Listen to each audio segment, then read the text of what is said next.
শুরুতেই সংবাদ শিরোনাম।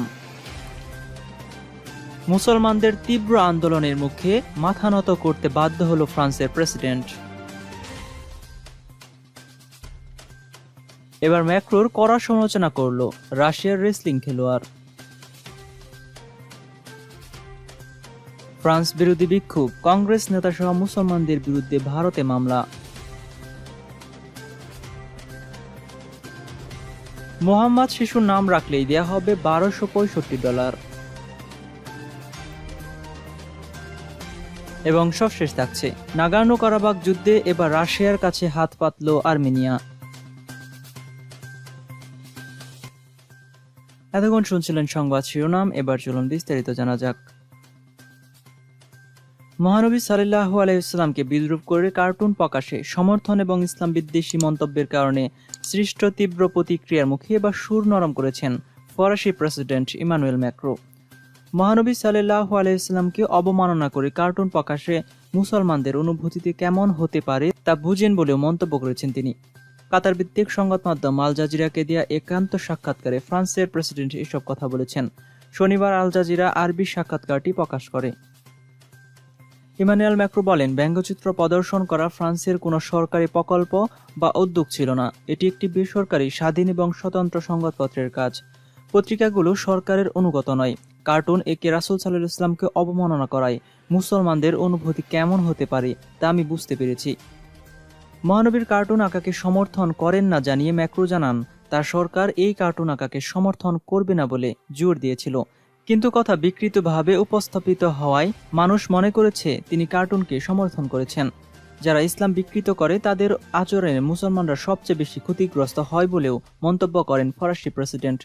কয়েকদিন আগে খুন হওয়া ফরাসি শিক্ষক স্যামুয়েল প্যাটিকে সম্মান জানাতে একটি অনুষ্ঠানে যোগ দিয়ে ম্যাক্রো বলেন, ইসলাম ধর্ম এবং বিশ্বনবী হযরত মুহাম্মদ সাল্লাল্লাহু আলাইহি ওয়াসাল্লামকে নিয়ে ব্যঙ্গচিত্র প্রদর্শন বন্ধ করা হবে না।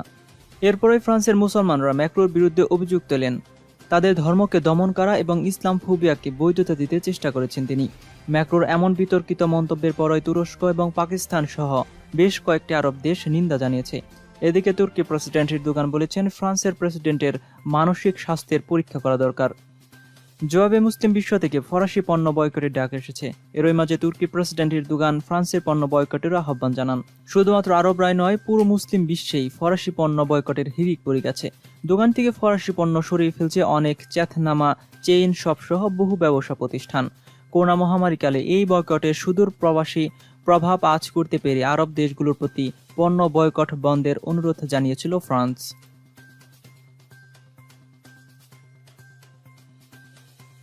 ফ্রান্সের প্রেসিডেন্ট ইমানুয়েল ম্যাক্রো ইসলাম এবং হযরত মুহাম্মদ সাল্লাল্লাহু আলাইহি ওয়াসাল্লামকে অবমাননার পদক্ষেপে সমর্থন দেয়ায় পুরো মুসলিম বিশ্ব ক্ষুব্ধ এবং উদ্বিগ্ন।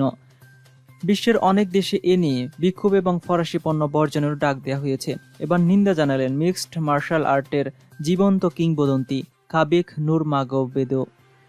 সম্প্রতি মাত্র 32 বছর বয়সেই ইউএফসির মঞ্চ থেকে অবসরের ঘোষণা দেয়া খাবিব একজন রাশিয়ান মুসলিম। 12 বছরের দীর্ঘ ক্যারিয়ারে একবারও হারের তেতো স্বাদ না পাওয়ার অনন্য রেকর্ডের মালিক খাবিব। সামাজিক যোগাযোগ মাধ্যমে ম্যাক্রোর বিরুদ্ধে বিশ্বের মুসলমানদের ধর্মীয় অনুভূতির প্রতি অসম্মান জানানোর অভিযোগ তুলেছেন তিনি। সামাজিক যোগাযোগ মাধ্যমে ম্যাক্রোর মুখের উপর জুতুর ছাপযুক্ত একটি ছবি পোস্ট করে খাবিব লিখেছেন, আমরা মুসলমান, আমরা আমাদের প্রিয় নবী মুহাম্মদ সাল্লাল্লাহু আলাইহি ওয়াসাল্লামকে আমাদের মা, বাবা, সন্তান, স্ত্রী এবং আমাদের সব আপনজনের থেকেও বেশি ভালোবাসি। বিশ্বাস করুন, এসব উস্কানিমূলক আচরণের জবাব তারা পাবে। সৃষ্টিকর্তার উপর বিশ্বাসধারীরাই জয় হয়।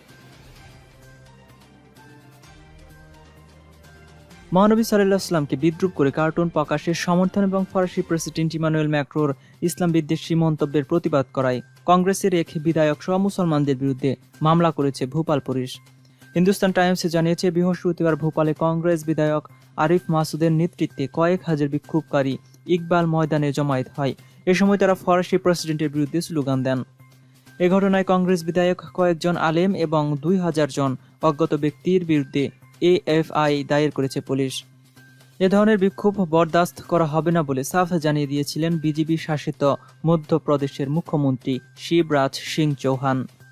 বিক্ষোভের ভিডিও পোস্ট করে এক টুইট বার্তায় শিবরাজ বলেন, মধ্যপ্রাচ্য হলো শান্তির দ্বীপ, যারা রাজ্যের শান্তি বিঘ্নিত করতে চান তাদের বিরুদ্ধে কড়া ব্যবস্থা নেওয়া হবে। ভারতীয় দণ্ডবিধির 188 ধারায় আওতায় মামলা রুজু করে ব্যবস্থা নেওয়া হচ্ছে। যেই হোক না কেন কোনো দোষীকেই ছাড় দেওয়া হবে না। মহানবী সাল্লাল্লাহু আলাইহি ওয়াসাল্লামকে নিয়ে বিদ্রুপাত্মক কার্টুনের জেরে মুসলিম বিশ্বসহ বিশ্বের অধিকাংশ দেশে যখন প্রতিবাদ এবং ফ্রান্সের পণ্য বয়কটের ডাক জোরদার হচ্ছে, তখন ভারতের সামাজিক যোগাযোগ মাধ্যমে হ্যাশট্যাগে তার উল্টো চিত্রই দেখা যাচ্ছে। দেশটিতে টুইটারে hashtag I stand with France এবং উই স্ট্যান্ড উইথ ফ্রান্স সর্বোচ্চ ট্রেন্ড হিসেবে দেখা গেছে। হাজার হাজার ভারতীয় ফ্রান্সের সঙ্গে সংহতি প্রকাশ করে সামাজিক যোগাযোগ মাধ্যমে হ্যাশট্যাগ বার্তা দিয়েছেন। মৌলবাদী ইসলামের বিরুদ্ধে কঠোর অবস্থান নেয় ফরাসি প্রেসিডেন্ট ইমানুয়েল ম্যাক্রোকে ব্যক্তিগত আক্রমণেরও জোরালো নিন্দা জানিয়েছে ভারত। বুধবার দেশটির পররাষ্ট্র মন্ত্রণালয়ের কড়া ভাষা দেয়া এক বিবৃতিতে বলেছে, ম্যাক্রোকে ব্যক্তিগত আক্রমণে আন্তর্জাতিক আলোচনার অধিকাংশ মৌলিক মানদণ্ডের লঙ্ঘন।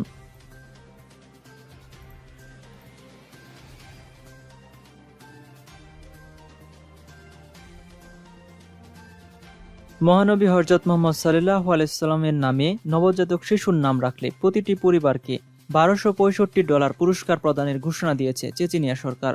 মহানবী মুহাম্মদ সাল্লাল্লাহু আলাইহি ওয়াসাল্লামের জন্মদিন উপলক্ষে 29 অক্টোবর জন্ম নেওয়া শিশুর নাম মহানবীর নাম বা তার পরিবার বা ঘনিষ্ঠ সাহাবীদের নামে রাখলে শিশুর পরিবারকে 1 লক্ষ রুবল বা $1265 দেওয়ার ঘোষণা দিয়েছে চেচনিয়ার আহমদ কাদিরুব ফাউন্ডেশন। প্রতিবছর মহানবী মুহাম্মদ সাল্লাল্লাহু আলাইহি ওয়াসাল্লামের জন্মদিন পালন উপলক্ষে এমন অভিনব উদ্যোগ গ্রহণ করা হয়। চেচনিয়া সরকারের একটি অফিসিয়াল ওয়েবসাইটে ঘোষণাটি দেওয়া হয়। ঘোষণায় বলা হয়, মুহাম্মদ সাল্লাল্লাহু আলাইহি ওয়াসাল্লামের 3 ছেলে এবং 4 মেয়ের জনক। ছেলেরা হলো আব্দুল্লাহ, ইব্রাহিম এবং কাসেম। মেয়েরা হলো উম্মে কুলসুম, ফাতেমা, রুকাইয়া এবং জয়নব। তার অনেক সাহাবী ছিলেন। তাদের অন্যতম হলেন আবু বকর, উমর, উসমান এবং আলী রাদিয়াল্লাহু তাআলা আনহু। চেচনিয়া সরকার যোগাযোগ মন্ত্রী আহমদ দাউদাইভ জানান, মহানবী মুহাম্মদ সাল্লাল্লাহু আলাইহি ওয়াসাল্লামের জন্মদিন উপলক্ষে এমন উদ্যোগ প্রতি বছর গ্রহণ করা হয়, তবে এই বছর উদ্যোগটি একটু বিস্তৃত করা হলো।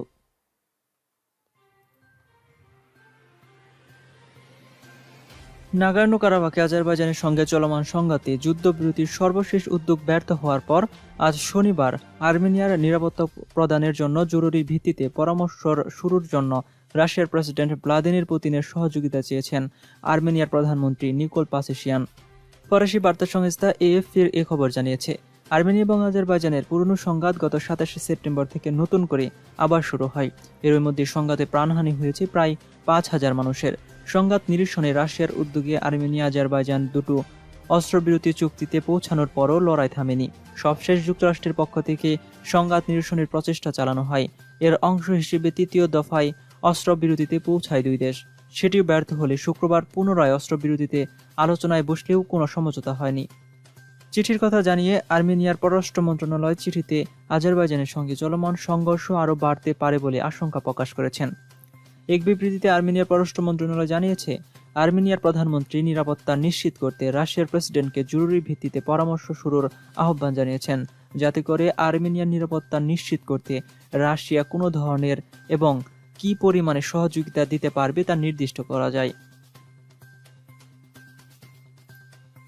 আজকের মতো এই পর্যন্তই ছিল। ভিডিওটি সম্পর্কে আপনাদের মতামত অবশ্যই কমেন্ট বক্সে কমেন্ট করে জানাবেন। বিশ্বের সর্বশেষ নিউজ সবার আগে দেখতে আমাদের চ্যানেলটি সাবস্ক্রাইব করে পাশে থাকা বেল আইকনটিতে ক্লিক করে রাখুন। এতক্ষণ সাথে থাকার জন্য ধন্যবাদ সবাইকে।